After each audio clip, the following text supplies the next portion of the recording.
ಓಂ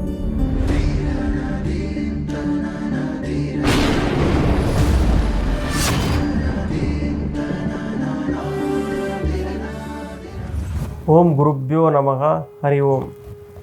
ಇವತ್ತಿನ ವಿಚಾರದ ಬಗ್ಗೆ ಮಾಡೋದಾದರೆ, ಗುರು ಸಂಚಾರ ಒಂದು ರಾಶಿಗಳ ಫಲದ ಬಗ್ಗೆ ಮಾಡೋದಾದರೆ 2025 ಗುರು ಸಂಚಾರ ರಾಶಿಗಳ ಫಲಾನುಫಲಗಳು. ಅದರಲ್ಲಿ ಎರಡನೇ ರಾಶಿ ಒಂದು ವೃಷಭ ರಾಶಿಯ ಬಗ್ಗೆ ಹೇಳೋದಾದರೆ, ಮೊದಲಿಗೆ ವೃಷಭ ರಾಶಿಯರ ಒಂದು ಜನ್ಮಸ್ಥಾನದಲ್ಲಿ ಗುರು ಇತ್ತು. ಈಗ ಆ ಒಂದು ಮನೆಯಿಂದ ಎರಡನೇ ಮನೆ ಮತ್ತು ಮೂರನೇ ಮನೆಯಲ್ಲಿ ಸಂಚಾರವನ್ನು ಸ್ಟಾರ್ಟ್ ಮಾಡ್ತಾ ಇರ್ತಾನೆ ಗುರು.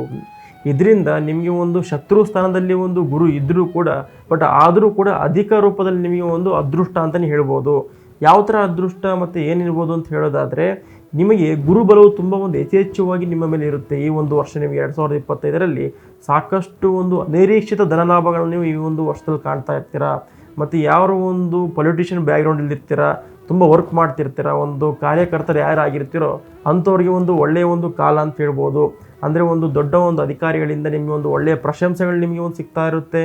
ಮತ್ತು ನೀವು ಯಾವುದೇ ಒಂದು ವ್ಯಾಪಾರ ತಗೊಳ್ಳಿ, ವ್ಯಾಪಾರದಲ್ಲಿ ನೀವು ಏನೇ ಒಂದು ವ್ಯಾಪಾರದಲ್ಲಿ ಒಂದು ಹೊಸ ವ್ಯಾಪಾರ ಸ್ಟಾರ್ಟ್ ಮಾಡಬೇಕು ಅಂದ್ಕೊಂಡಿರ್ತೀರ ಅಂದ್ಕೊಂಡ್ರೆ, ಖಂಡಿತವಾಗಿ ಒಂದು ಸ್ಟಾರ್ಟ್ ಮಾಡಿದ ಒಂದು ಕೆಲವೇ ದಿನಗಳಲ್ಲಿ ನಿಮಗೆ ಒಂದು ಅಧಿಕ ಒಂದು ಲಾಭಾಂಶಗಳನ್ನ ಕಾಣ್ತಿರ್ತೀರ. ಒಂದು ಹೋಟೆಲ್ ಬಿಸ್ನೆಸ್ ಯಾರು ಮಾಡ್ತಿರ್ತಾರೆ, ಮತ್ತು ಒಂದು ಮಾರ್ಕೆಟಿಂಗ್ ಫೀಲ್ಡಲ್ಲಿ ಯಾರು ಒಂದು ಬಿಸ್ನೆಸ್ ಮಾಡ್ತಾ ಇರ್ತಾರೆ ಅಂಥವ್ರಿಗೆ ಒಂದು ಒಳ್ಳೆಯ ಕಾಲ ಅಂತ ಹೇಳ್ಬೋದು. ಮತ್ತು ಯಾರು ಒಂದು ಫಿಶ್ ಬಿಸ್ನೆಸ್ ಮಾಡ್ತಿರ್ತಾರೆ, ಒಂದು ಮೀನುಗಾರಿಕೆ ಮಾಡ್ತಿರ್ತಾರೆ ಅಂಥವ್ರಿಗೆ ಒಂದು ಒಳ್ಳೆಯ ಕಾಲ ಅಂತ ಹೇಳ್ಬೋದು. ಅದರಲ್ಲಿ ಮಾಡೋ ಉದ್ಯೋಗಾಂಶಗಳಿಗೂ ಕೂಡ ಒಂದು ಒಳ್ಳೆಯ ಕಾಲ ಅಂತ ಹೇಳ್ಬೋದು.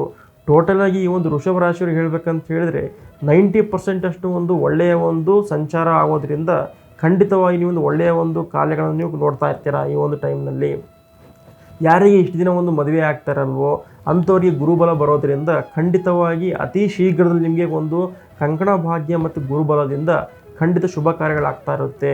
ಕೆಲವೊಬ್ಬರಿಗೆ ಮದುವೆಯಲ್ಲಿ ಏನೇ ಪ್ರಯತ್ನ ಮಾಡಿದ್ರೂ ಕೂಡ ಒಂದು ಮದುವೆನೇ ಆಗ್ತಾ ಇರಲ್ಲ, ಏನೇ ಮಾಡಿದ್ರೂ ಕೂಡ ಒಂದು ಪೋಸ್ಟ್ಪೋನ್ಗಳಾಗ್ತಾ ಇರುತ್ತೆ. ಪ್ರತ್ಯೇಕವಾಗಿ ಹೇಳೋದಾದರೆ, ಈ ಒಂದು ವೃಷಭ ರಾಶಿಯ ಗಂಡು ಮಕ್ಕಳಿಗೆ ಎಷ್ಟೋ ದಿನಗಳಿಂದ ಎಷ್ಟೇ ಪ್ರಪೋಸಲ್ ಬಂದರೂ ಕೂಡ ನಿಮ್ಗೆ ಇಷ್ಟ ಆದರೆ ಅವ್ರಿಗೆ ಇಷ್ಟ ಆಗ್ತಾ ಇರಲ್ಲ, ಅವ್ರಿಗೆ ಇಷ್ಟ ಆದರೆ ನಿಮ್ಗೆ ಇಷ್ಟ ಆಗ್ತಾ ಇರಲ್ಲ. ಅಂಥವ್ರಿಗೆ ಒಂದು ಅತಿ ಶೀಘ್ರದಲ್ಲಿ ಮದುವೆ ಆಗುವ ಒಂದು ಭಾಗ್ಯ ಅಂತ ಹೇಳ್ಬೋದು. ನೆಕ್ಸ್ಟ್ ಮತ್ತು ಈ ಒಂದು ರಾಶಿಯ ಒಂದು ಹೆಣ್ಣು ಮಕ್ಕಳಿಗೆ ಸಂತಾನದಲ್ಲಿ ಒಂದು ಶುಭ ಯೋಚನೆಗಳು ಕಾಣ್ತಾ ಇರುತ್ತೆ. ಎಷ್ಟೋ ವರ್ಷಗಳಿಂದ, ಎಷ್ಟೋ ತಿಂಗಳುಗಳಿಂದ ಮದುವೆಯಾಗಿ ಎಷ್ಟೇ ವರ್ಷ ಆದರೂ ಕೂಡ ಸಂತಾನದಲ್ಲಿ ಏನೂ ಒಂದು ಆಗ್ತಾ ಇರಲ್ಲ. ಅವ್ರಿಗೇನಾಗುತ್ತೆ ಅಂತ ಹೇಳಿದ್ರೆ, ಈ ಒಂದು ವರ್ಷ ಅವರಿಗೆ ಒಂದು ಸಿಹಿ ಸುದ್ದಿಯನ್ನು ಕಾಣ್ಬೋದು. ಅಂದರೆ ಒಂದು ಗರ್ಭಸ್ಥಿರಿಯಾಗಿ ಅವರಿಗೆ ಅವರಿಗೆ ಒಂದು ಸಂತಾನದಲ್ಲಿ ಒಂದು ಭಾಗ್ಯ ಅಂತ ಹೇಳ್ಬೋದು ಈ ಒಂದು ರಾಶಿಯ ಒಂದು ಹೆಣ್ಣು ಮಕ್ಕಳಿಗೆ.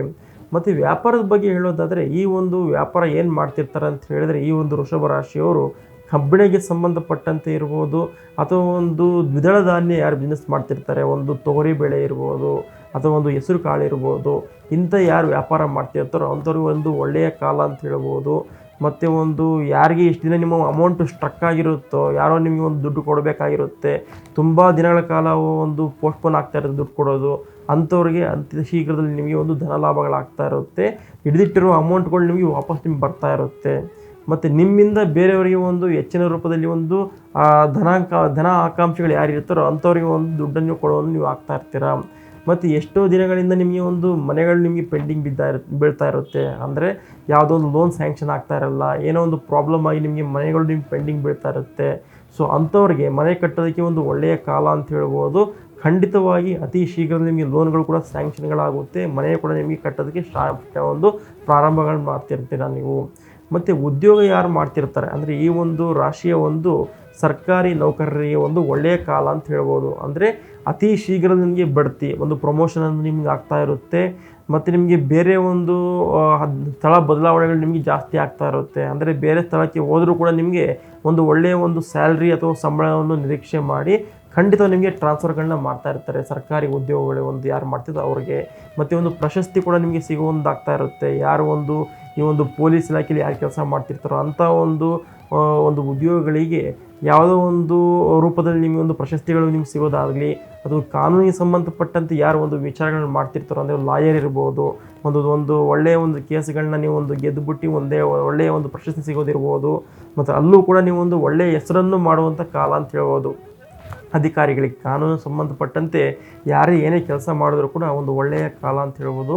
ಟೋಟಲಾಗಿ ಒಂದು 90% ಅಷ್ಟು ಈ ಒಂದು ವೃಷಭ ರಾಶಿಯ ಒಂದು ಹೆಚ್ಚಿನ ಧನಲಾಭದಲ್ಲಿ ಒಂದು ಲಾಭಗಳಾಗ್ತಾ ಇರುತ್ತೆ. ಪ್ರಶಂಸೆಗಳು ನಿಮಗೆ ಸಿಗ್ತಾ ಇರುತ್ತೆ. ಬಟ್ ಆದರೆ ಆರೋಗ್ಯದಲ್ಲಿ ಸ್ವಲ್ಪ ಕೆಲವೊಂದು ಏರಿಳಿತಗಳು ನಿಮ್ಮ ಜೀವನದಲ್ಲಿ ಕಾಣ್ತಾ ಇರುತ್ತೆ. 2025ರಲ್ಲಿ ಸಣ್ಣ ಪುಟ್ಟ ಶಸ್ತ್ರಚಿಕಿತ್ಸೆ ಆದರೂ ಕೂಡ ಅತಿ ಶೀಘ್ರದಲ್ಲಿ ಅದು ಕೂಡ ನಿಮಗೆ ಒಂದು ನಿವಾರಣೆಗಳಾಗ್ತಾ ಇರುತ್ತೆ. ಮತ್ತು ಕಾಲಿಗೆ ಸಂಬಂಧಪಟ್ಟಂತೆ ಕೆಲವೊಂದು ಪೆಟ್ಟುಗಳಾಗೋದು ನಿಮಗೆ ಕಾಣ್ತಾ ಇರುತ್ತೆ. ಅಲ್ಲಿ ಸ್ವಲ್ಪ ಹುಷಾರಾಗಿರಬೇಕಾಗುತ್ತೆ. ಮತ್ತು ಈ ರಾಶಿಯ ಒಂದು ವಿದ್ಯಾರ್ಥಿಗಳಿಗೆ ಒಂದು ಒಳ್ಳೆಯ ಕಾಲ ಅಂತಲೇ ಹೇಳ್ಬೋದು. ಅಂದರೆ ಎಷ್ಟೋ ಒಂದು ದಿನಗಳಿಂದ ಒಂದು ಗೌರ್ಮೆಂಟ್ ಎಕ್ಸಾಮ್ ನೀವು ಬರೋದಕ್ಕೆ, ನೀವು ಒಂದು ಪಾಸ್ ಮಾಡೋದಕ್ಕೆ ಒಂದು ಸಾಕಷ್ಟು ಸ್ಟ್ರಗಲ್ ಮಾಡ್ತಾ ಇರ್ತೀರ. ಒಂದು ಎಷ್ಟೋ ಒಂದು ದಿನಗಳಿಂದ ಓದಿದ್ರೂ ಕೂಡ ನಿಮಗೆ ಒಂದು ಎಕ್ಸಾಮ್ಗಳನ್ನ ಕ್ರ್ಯಾಕ್ ಮಾಡೋಕ್ಕಾಗ್ತಾ ಇರಲ್ಲ. ಅಂಥ ಒಂದು ವಿದ್ಯಾರ್ಥಿಗಳಿಗೆ ಖಂಡಿತವಾಗಿ ಈ ವರ್ಷ ಒಂದು ಗುರುವಿನ ಪ್ರಭಾವ ಸಾಕಷ್ಟು ಇರೋದರಿಂದ ನಿಮಗೆ ಖಂಡಿತವಾಗಿ ಒಂದು ಏನು ಎಕ್ಸಾಮ್ ನೀವು ಬರೀಬೇಕು ಅನ್ಕೊಳ್ತೀರಾ, ಖಂಡಿತವಾಗಿ ಒಂದು ಫೋಕಸ್ಫುಲ್ಲಿ ನೀವು ಖಂಡಿತ ಎಕ್ಸಾಮನ್ನು ಒಂದು ಕ್ರ್ಯಾಕ್ ಮಾಡ್ತೀರಾ. ಖಂಡಿತ ಒಳ್ಳೆಯದಾಗುತ್ತೆ. ಮತ್ತು ಈ ಒಂದು ಉತ್ತಮವಾದ ರಿಸಲ್ಟ್ಗಳನ್ನ ನೀವು ಒಂದು ಅಪೇಕ್ಷಣೆ ಮಾಡ್ತಾಯಿದ್ರೆ ಖಂಡಿತವಾಗಿ ಒಂದು ಉತ್ತಮವಾದ ರಿಸಲ್ಟ್ಗಳು ನಿಮ್ಗೆ ಬರ್ತಾ ಇರುತ್ತೆ. ಮತ್ತು ಈ ಒಂದು ರಾಶಿಯ ವಿದ್ಯಾರ್ಥಿಗಳು ಯಾರು ಒಂದು ಬೇರೆ ದೇಶಕ್ಕೆ ಹೋಗಿ ಒಂದು ಉದ್ಯೋಗ ಮಾಡಬೇಕು ಅಂದ್ಕೊಂಡಿರ್ತೀರ, ಈಗ ಒಂದು ಡಿಗ್ರಿ ಆಗಿರುತ್ತೆ, ಡಬಲ್ ಡಿಗ್ರಿ ಆಗಿರುತ್ತೆ, ಬೇರೆ ದೇಶಕ್ಕೆ ಹೋಗಿ ಒಂದು ಉದ್ಯೋಗ ಮಾಡಬೇಕು ಅಂದ್ಕೊಂಡಿರ್ತೀರ, ಅಂಥವ್ರಿಗೆ ಒಂದು ಒಳ್ಳೆಯ ಕಾಲ ಅಂತ ಹೇಳ್ಬೋದು. ಖಂಡಿತವಾಗಿ ನಿಮಗೆ ಒಂದು ವೀಸಾ ನಿಮಗೆ ಪ್ರಾಬ್ಲಮ್ ಆಗ್ತಾಯಿದ್ರೆ, ಏನೇ ಪ್ರಾಬ್ಲಮ್ ಆದರೂ ಕೂಡ ಬೇಗ ಬೇರೆ ದೇಶಕ್ಕೆ ಹೋಗಿ ಖಂಡಿತವಾಗಿ ಒಂದು ಒಳ್ಳೆಯ ಸಂಪಾದನೆಯನ್ನು ಮಾಡುವಂಥ ಕಾಲ ಅಂತ ಹೇಳ್ಬೋದು. ಮತ್ತು ಇಲ್ಲಿರುವ ಕೆಲವೊಂದು ಉದ್ಯೋಗಗಳು, ಪ್ರತ್ಯೇಕವಾಗಿ ಉದ್ಯೋಗಗಳು ಹೇಳ್ಬೇಕಂತ ಹೇಳಿದ್ರೆ, ಸರ್ಕಾರಿ ನೌಕರರು ಅಲ್ಲದೆ ಒಂದು IT-BT ಯಾರು ವರ್ಕರ್ಸ್ ಇರ್ತಾರೋ, ಮತ್ತು ಒಂದು ಯಾವುದೇ ಒಂದು ಫ್ಯಾಕ್ಟ್ರಿ ರಿಲೇಟೆಡ್ ಯಾರು ವರ್ಕ್ಗಳು ಮಾಡ್ತಾ ಇರ್ತಾರೋ, ಮತ್ತು ಬಟ್ಟೆಯ ಒಂದು ವ್ಯಾಪಾರ ಮಾಡೋದ್ರಲ್ಲಿ ಉದ್ಯೋಗಗಳು ಅಂದರೆ ದೊಡ್ಡ ದೊಡ್ಡ ಗಾರ್ಮೆಂಟ್ಸಲ್ಲಿ ಇರ್ಬೋದು, ಅಂಥ ಒಂದು ಉದ್ಯೋಗಿಗಳಿಗೆ ಒಂದು ಸೂಪರ್ವೈಸ್ ಲೆವೆಲಲ್ಲಿ ಒಂದು ಬಡ್ತಿಗಳಾಗ್ತಾ ಇರುತ್ತೆ, ಅಥವಾ ಒಂದು ಟೀಮ್ ಲೀಡರ್ ಆಗುವಂಥ ಚಾನ್ಸ್ಗಳು ನಿಮ್ಮ ಜೀವನದಲ್ಲಿ ಬರ್ತಾ ಇರುತ್ತೆ.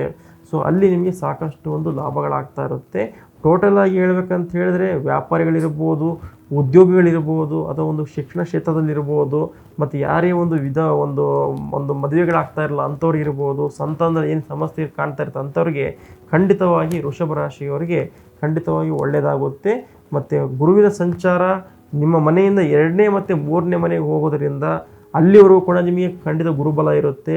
ಈ ಒಂದು ರಾಶಿಯವರು ಮತ್ತೆ ಸಾಕಷ್ಟು ನೀವು ಹೆಚ್ಚಿನ ಪ್ರಮಾಣದಲ್ಲಿ ಮತ್ತೆ ನಿಮಗೆ ಲಾಭಾಂಶಗಳು ಕಾಣಬೇಕು ಅಂತ ಹೇಳಿದರೆ, ನೀವು ಪ್ರತಿ ಗುರುವಾರ ರಾಯರ ಮಠಕ್ಕೆ ಹೋಗಬೇಕಾಗುತ್ತೆ, ಅಥವಾ ದತ್ತಾತ್ರೇಯ ಪೀಠಗಳಿಗೆ ಒಂದು ಭೇಟಿ ಮಾಡೋದರಿಂದ ಸಾಕಷ್ಟು ಒಂದು ಲಾಭಾಂಶನ ಕಾಣ್ತಿರ್ತೀರ. ಒಂದು ಸದ್ಯ ಮಟ್ಟಿಗೆ ಒಂದು ಜೂನ್ ಅಥವಾ ಜುಲೈ ತಿಂಗಳೊಳಗೆ ದೂರ ಒಂದು ಪ್ರಯಾಣವನ್ನು ನೀವು ಮಾಡೋ ಸ್ವಲ್ಪ ಕಮ್ಮಿ ಮಾಡಬೇಕಾಗುತ್ತೆ. ಇದರಿಂದ ಒಂದು ತೊಂದರೆಗಳು ನೀವು ಅನುಭವಿಸ್ಬೇಕಾಗುತ್ತೆ. ಅನಾವಶ್ಯಕವಾಗಿ ಅಲ್ಲಿ ನಿಮಗೆ ಖರ್ಚುಗಳು ನಿಮ್ಮ ಜೀವನದಲ್ಲಿ ಕಾಣ್ತಾ ಇರ್ತೀರ. ಅದನ್ನು ಸ್ವಲ್ಪ ನೀವು ಅವಾಯ್ಡ್ ಮಾಡಿದ್ರೆ ಖಂಡಿತವಾಗಿ ಇನ್ನೂ ಉತ್ತಮವಾಗಿ ನೀವು ಏಳಿಗೆ ಆಗ್ಬೋದು. ಮತ್ತು ಇದರ ನೀವು ಪರಿಹಾರವಾಗಿ ಏನು ಮಾಡಬೇಕಂತ ಹೇಳಿದ್ರೆ, ಮೊದಲಿಗೆ ಹೇಳಿದಾದರೆ ದತ್ತಾತ್ರೇಯ ಪೀಠಗಳಿಗೆ ಹೋಗಿ ಒಳ್ಳೆಯದಾಗುತ್ತೆ. ಗುರುವಿನ ಅನುಗ್ರಹ ತೊಗೊಳ್ಳಿ, ಮತ್ತು ಪ್ರತಿದಿನ ತಂದೆ ತಾಯಿಯ ಆಶೀರ್ವಾದ ತೊಗೊಳ್ಳಿ, ಖಂಡಿತ ನಿಮ್ಗೆ ಒಳ್ಳೆಯದಾಗುತ್ತೆ. ಅಥವಾ ನೀವು ಯಾರು ವಿದ್ಯಾರ್ಥಿಗಳಿರ್ತಾರೋ ಅವರ ಶಿಕ್ಷಕರು ಗುರುವಿಗೆ ನಮಸ್ಕಾರ ಮಾಡೋದರಿಂದ, ಅವರ ಆಶೀರ್ವಾದ ತೊಗೊಳ್ಳೋದ್ರಿಂದ ಖಂಡಿತವಾಗಿ ಏಳಿಗೆ ಆಗ್ತಿರ್ತೀರ. ಇದು ವೃಷಭ ರಾಶಿಯ ಗುರುವಿನ ಸಂಚಾರ 2025ರ ಫಲಾನುಫಲಗಳಾಗಿತ್ತು. ಇದರಿಲ್ಲದೆ ನಿಮ್ಮ ಜೀವನದಲ್ಲಿ ಏನೇ ಒಂದು ಸಮಸ್ಯೆ ಇದ್ದರೂ ಕೂಡ, ಫೈನಾನ್ಷಿಯಲ್ ಪ್ರಾಬ್ಲಮ್ ಇರ್ಬೋದು, ಫ್ಯಾಮಿಲಿ ಪ್ರಾಬ್ಲಮ್ ಇರ್ಬೋದು, ಹಣಕಾಸಿನ ತೊಂದರೆ ಇರ್ಬೋದು, ಸಂತಾನದ ಸಮಸ್ಯೆ ಇರ್ಬೋದು, ಇನ್ನು ಮುಂತಾದ ಯಾವುದೇ ಸಮಸ್ಯೆ ಇದ್ದರೂ ಕೂಡ ಈ ನಂಬರಿಗೆ ನಮಗೆ ಕಾಲ್ ಮಾಡಿ. ಹರಿ ಓಂ.